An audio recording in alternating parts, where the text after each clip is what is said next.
Welcome back to another edition of the Friday Show, brought to you this week by Icon Global. I'm Ray Paulick, joined by Bloodstock editor Joe Nevels and Andrew Champagne, the author of the Derby Bubble for the Paulick Report. First of all, before we get into, I don't know what we're going to talk to Andrew about, Joe. Derby, maybe? Or I guess there's some big races coming up. I don't know. But why don't you tell us what's going on with Icon Global first? I can tell you something about. Icon Global is hosting a call for offers for the vaunted Adena Springs property out by Paris, Kentucky. Yes, as being displayed by Andrew Champagne there.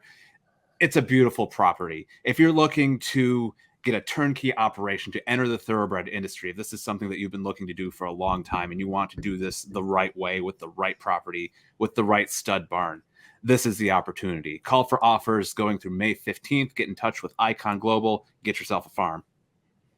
All right. Thanks, Joe. And thanks to Icon Global. So, Andrew, the last of the Derby preps are in. The Lexington Stakes last week was not an earth-shaking matter. The horse that finished third, Disarm, snuck into the top 20. This close. The fields are pretty much set, pending any declarations or setbacks of any of the horses. The Derby Bubble. How do you go about doing your top horses for the Derby Bubble? So this year's, I got to tell you, there wasn't a lot of sweating of the top couple of horses involved because Forte was so clearly the best 2-year-old colt that we saw last year when he won a couple of Grade 1 races at a couple of different racetracks. He went Hopeful, Breeders' Futurity, Breeders' Cup. Then he came back and he was even better. He wins the Fountain of Youth in a romp. He breaks from post position number 11, which, as I've mentioned in the Derby Bubble, is basically like breaking from Pete Aiello's announcer's booth. Wins anyway, despite giving Mage a 2-length head start. I understand if you weren't floored by the figure that Forte put out there. Oh, hi, Apricot. How you doing? We have the intern for the Paulick Report trying to make his thoughts known, I think. At any rate, I understand if you're not impressed by the time or the figure or anything like that. Horses aren't supposed to do what he did from post number 11 at Gulfstream Park, going 1 1/8. He winds up winning. If you don't want to bet Forte because you think he's going to be 5-2 or 3-1, and you don't think anyone should be 5-2 or 3-1 in a 20-horse field, I respect that. If you're betting against Forte because you don't think he's the best horse, I question that logic, because if he's at his best, I think he breeds different air than the rest of the crop. Having said that, the rest of the Derby Bubble, of course, winds up taking different kinds of shape in behind it. I was a big fan of Arabian Night after he won the Southwest as impressively as he did. He has gone off to the sidelines, and he'll be back in the back half of his 3-year-old campaign. If anyone out there is offering future odds on the Malibu on December 26th at Santa Anita, get in touch. I want them. And there have been a couple of horses that have risen through the ranks in the last couple of weeks. Tappet Trice, another Todd Pletcher runner, was number 2 on my list after he won the Bluegrass the way that he did. He's not an easy horse to ride, guys. He needs to be pumped on the whole way around the track. Luis Saez has earned his paydays, I'll tell you that. But he didn't just win the Bluegrass that way. He won it from the rail, navigating a less than ideal trip and catching a horse and verifying that's very good, who had a picture-perfect trip. Mm-hmm. So it's going to be interesting to see the last couple of workouts leading up to the Kentucky Derby. Of course, this is when we all scrutinize the workouts and do the things we don't do 364 days out of the year when we handicap, right? But it's been a lot of fun. Very grateful to have the opportunity to be able to do that. So thank you guys. And grateful to everybody that's been reading the Derby Bubble features so far. And we've got a couple more to go that I'm really looking forward to putting together. Joe, You are not a cat, I don't think, but you have some questions for Andrew. Yes. So, as you said, the weeks between the final Derby prep and the race itself is overthinking season. And part of overthinking is looking at a horse that on paper really doesn't feel like ought to have a chance, but you start to look at it and think, why not? Why not this one? Why not horse X? Why not horse Y? If Occam's razor is Forte is the best horse in the field, but you're trying to play against that and you're looking to shut him down, how are you, give me a horse in your teens area that you think might be able to sort of make that leap and might sneak up on some people? I would not advise trying to shut Forte down. I think he is far and away the top 3-year-old. But if you take the stance that you think the Kentucky Derby is going to fall apart. We saw that last year when the horse from Dubai came over and set that ridiculous pace and set things up for Rich Strike, who a lot of people thought was Happy Jack turning for home because the 2 and 21 plus look very similar.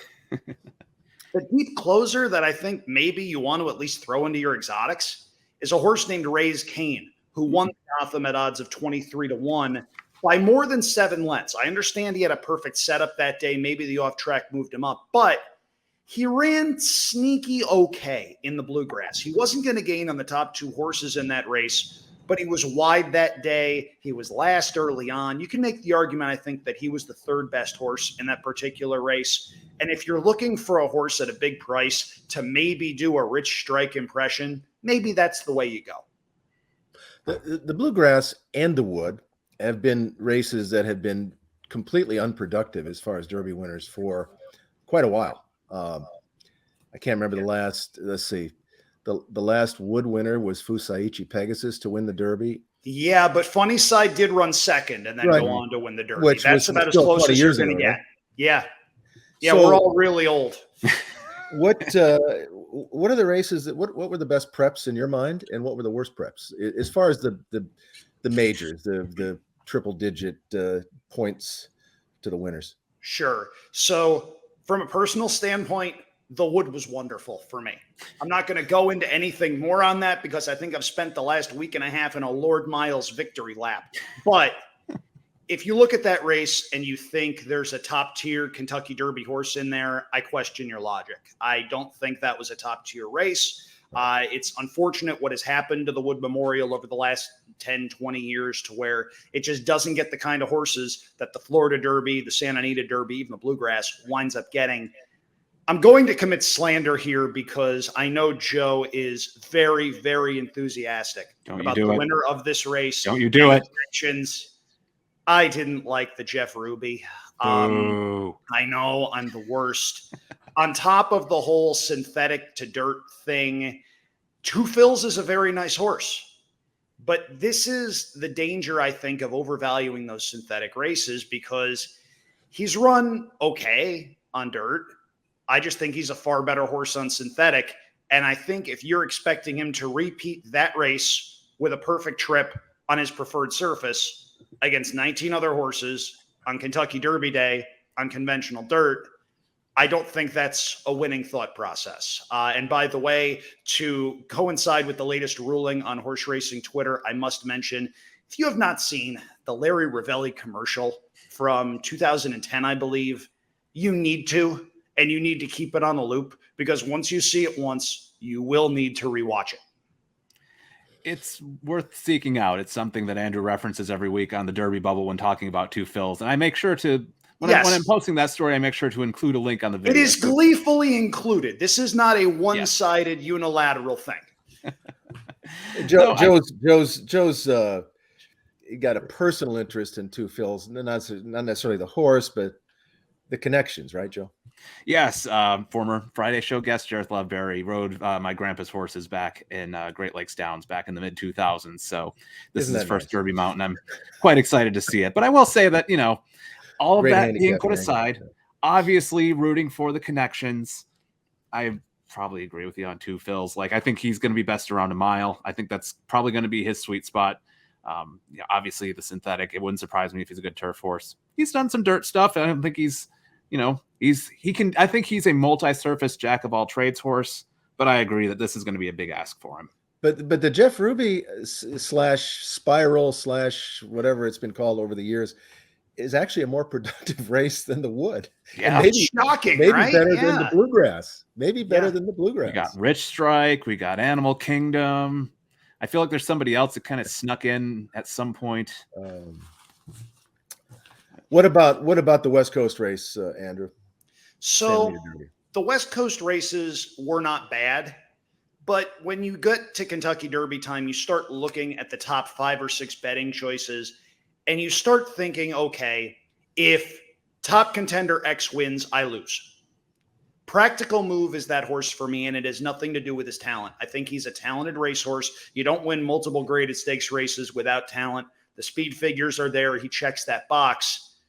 The wire came just in time in the Santa Anita Derby. He's a son of Practical Joke who did his best work going shorter than the Kentucky Derby distance. If you have a couple of minutes, look up Practical Joke's Kentucky Derby and see the brilliant ride Joel Rosario put on that horse to give that horse every possible chance at a minor award when it sure seemed pretty obvious he wasn't a 1.25 mile type runner.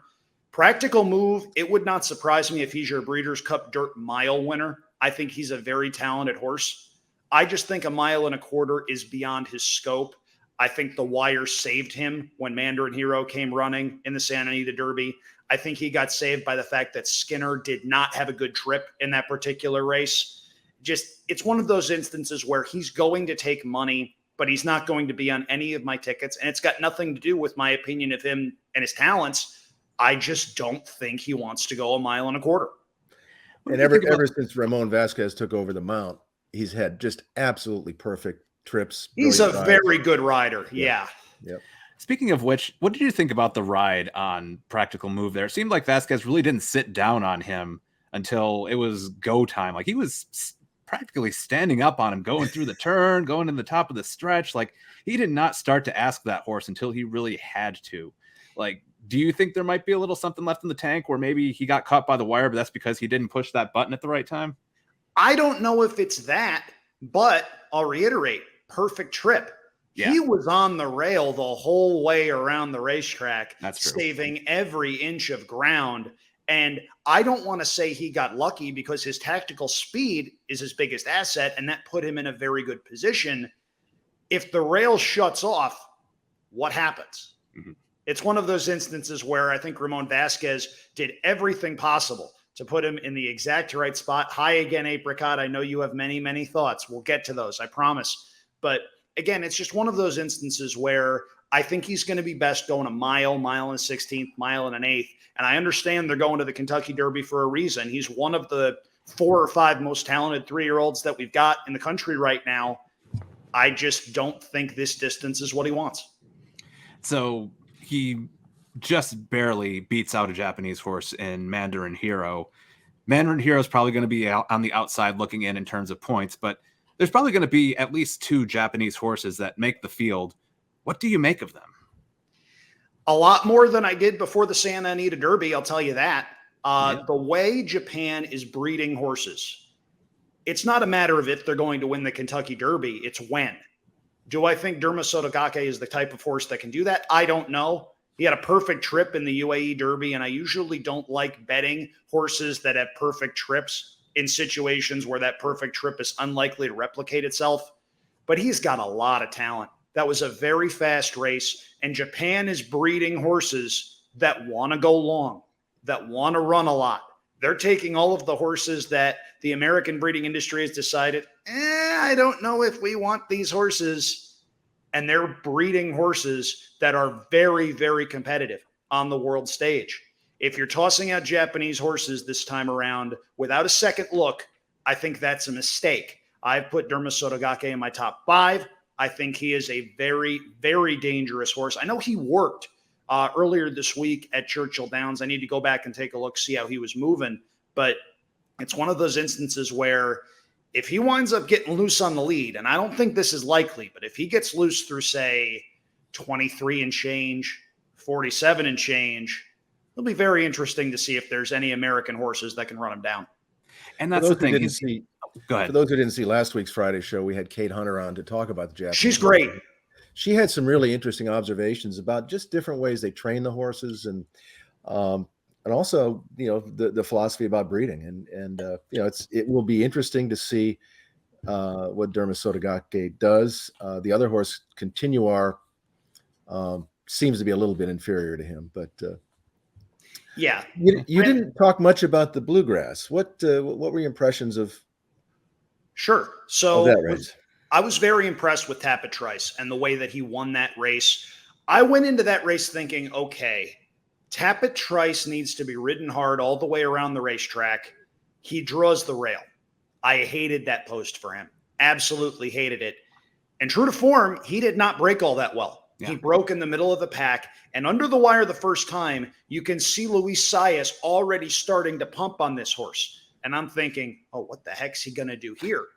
Somehow, Luis Saez got Tappet Trice from the rail outside of horses. And when he got outside of horses, all of a sudden, that big, long stride of his got moving.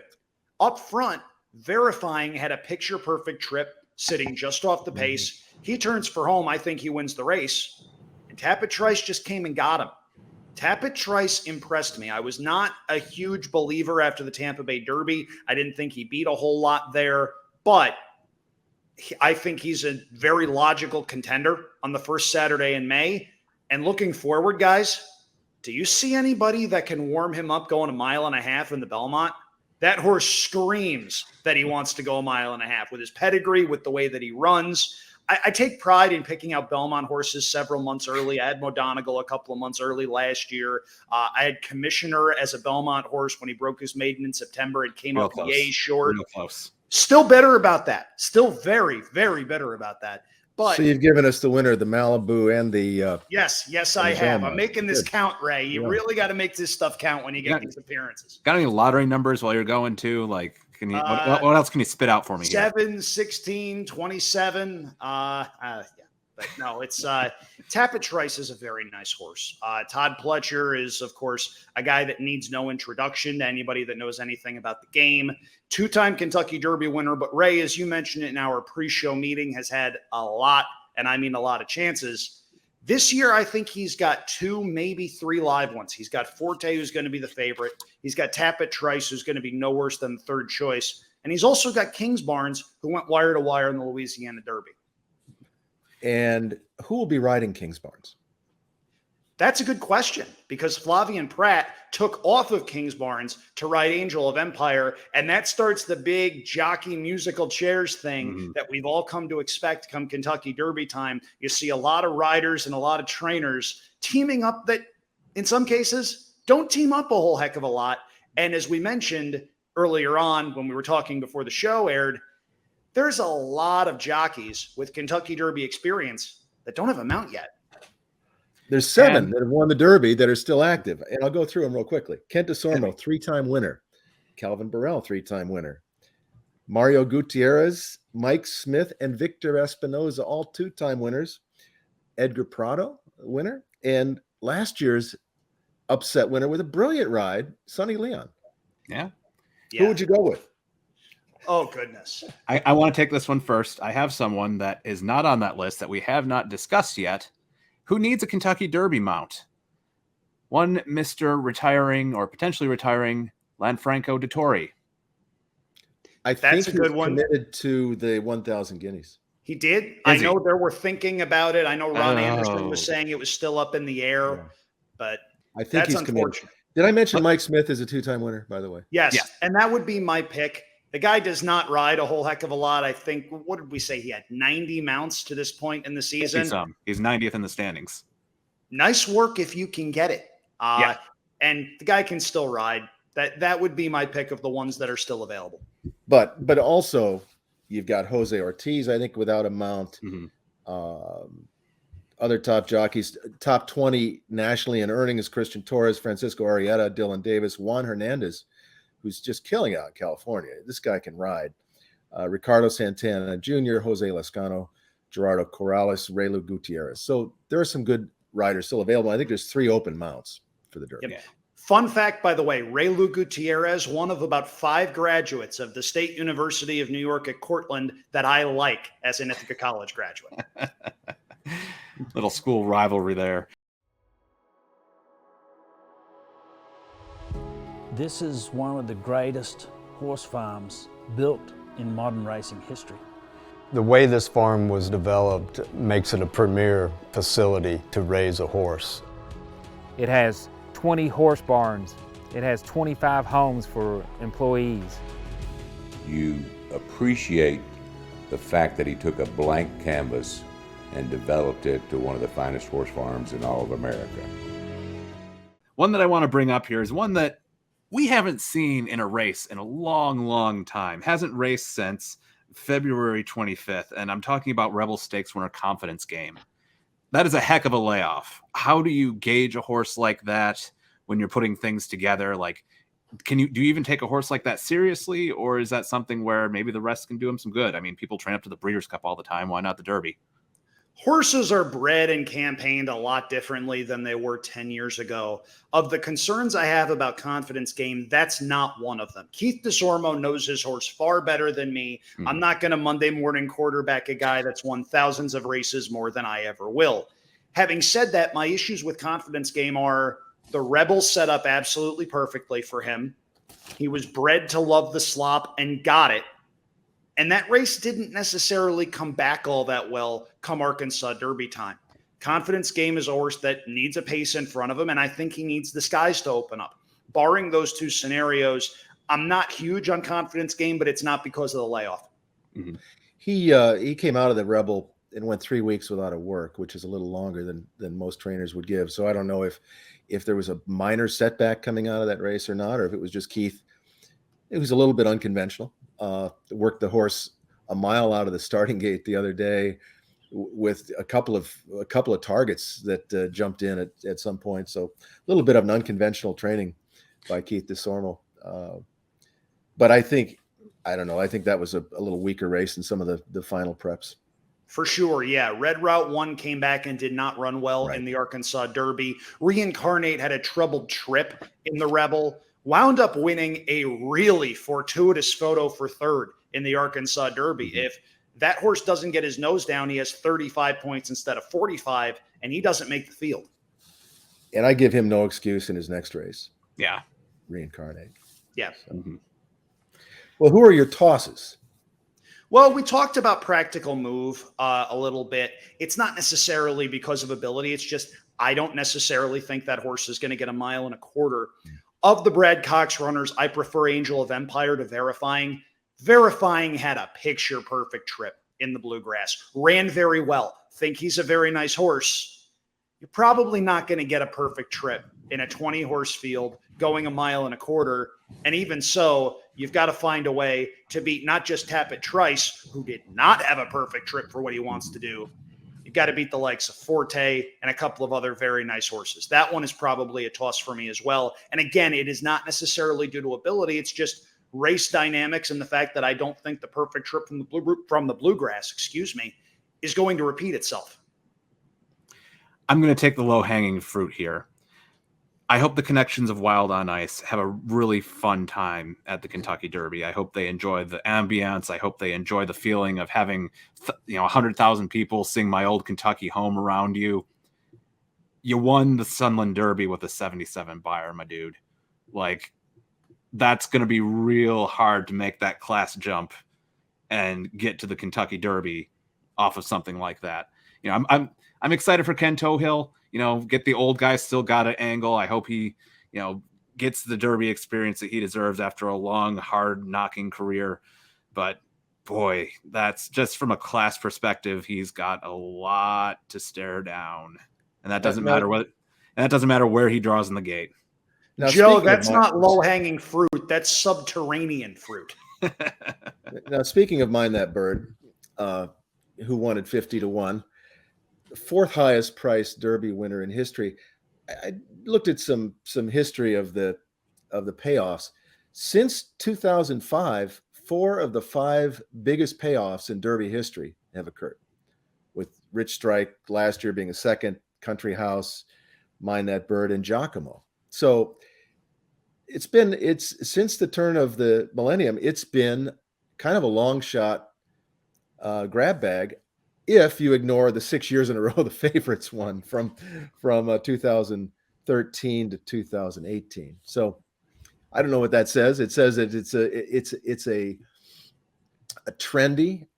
Sometimes you have streaks of favorites that can't lose. Sometimes you go a long time without favorites winning. I know Spectacular Bid to Fusaichi Pegasus was 22 years, 23 22, years. I think. Yeah, I think you got it right. It's just it. I guess it all evens out in the end with the favorites winning their normal percentage. But boxcar payoffs have been not that unusual since Giacomo. Well, when you have a 20-horse field, sometimes weird stuff's going to happen.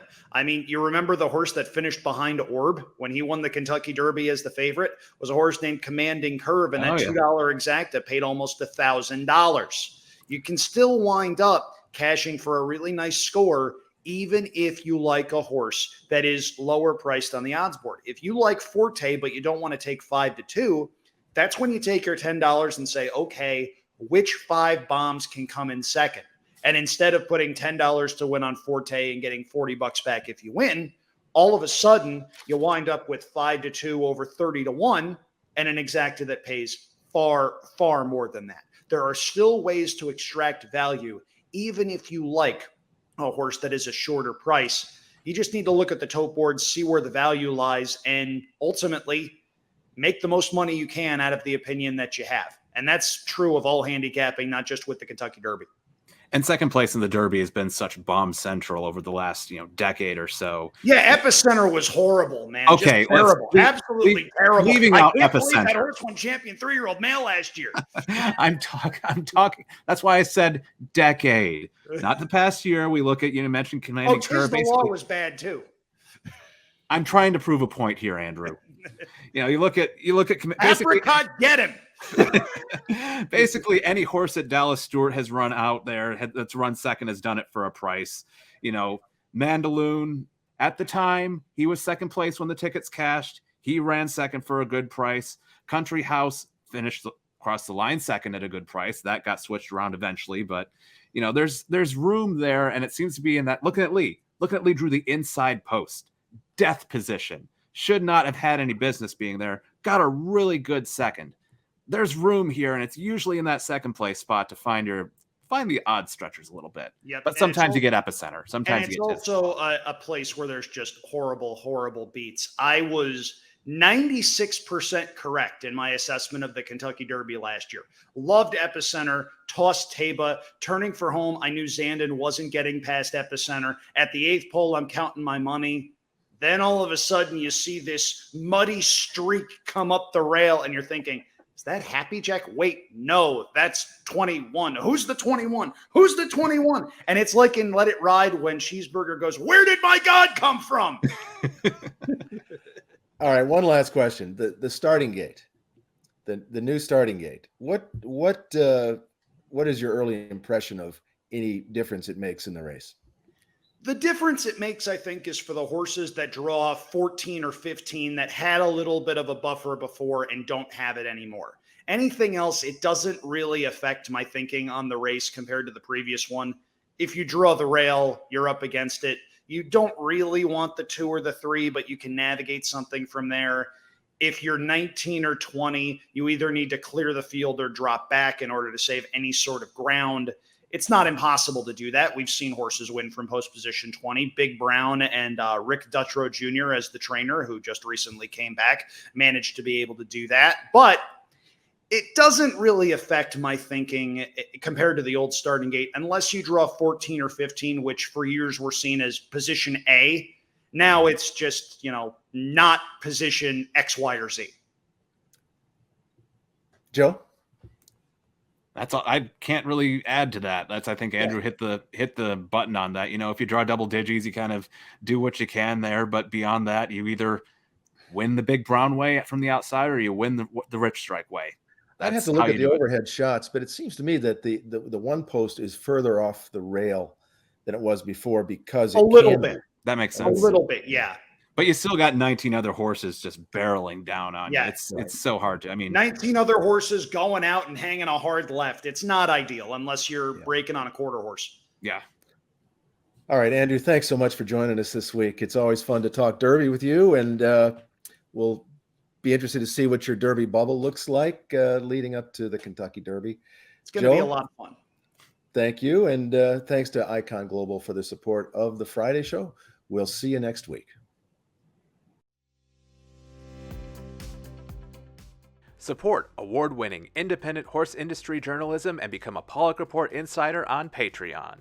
For as little as $5 a month, insiders get access to exclusive Q&As with Paulick Report staff, insight behind our editorial process, exclusive opinions and on-site analysis, Paulick Report merch, and more.